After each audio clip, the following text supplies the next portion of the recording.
ఒకసారి అయితే ఎడిట్ చూడు.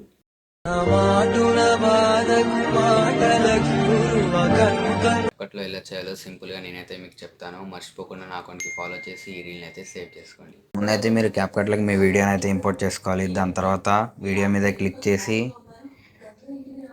డూప్లికేట్ చేసుకోవాలి. డూప్లికేట్ చేసుకున్న దాన్ని ఫ్రీజ్ అనే ఆప్షన్ ఉంటుంది, దాన్ని అయితే క్లిక్ చేసుకోండి. ఫ్రీజ్ చేసుకున్న వీడియోని అయితే ఓవర్లాగ్ అయితే చేసుకోండి. మిగిలిన పార్ట్ అయితే డిలీట్ చేసుకోండి.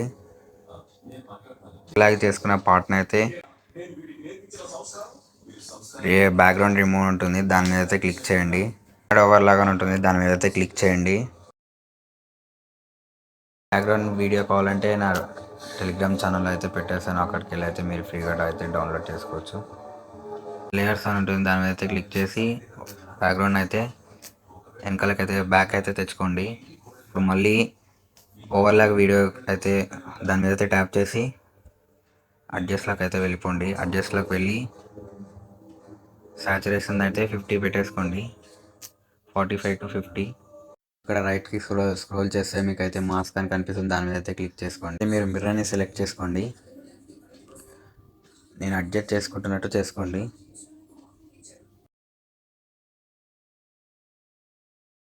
ఇలా అడ్జస్ట్ చేసుకొని ముందైతే ఒక ఫ్రీ ఫ్రేమ్ అయితే నేను ఇచ్చేసాను ఆల్రెడీ.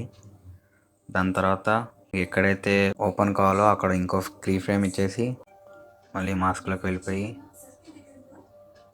దాన్ని అయితే ఓపెన్ చేసుకోండి.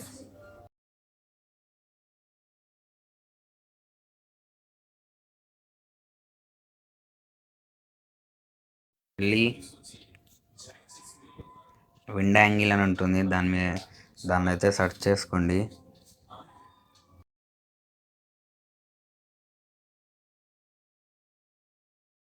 నేను అడ్జస్ట్ చేసుకుంటే అడ్జస్ట్ చేసుకోండి ఎఫెక్ట్ని. మీరైతే చూడొచ్చు, నేనైతే మొత్తం వీడియోకి అయితే అడ్జస్ట్ చేసుకున్నాను.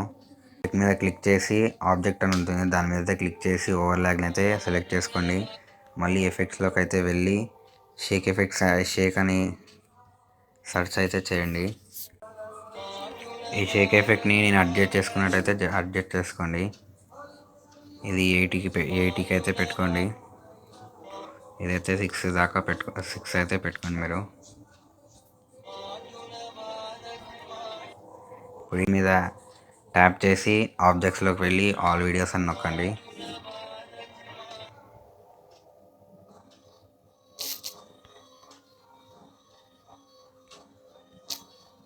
అంతే.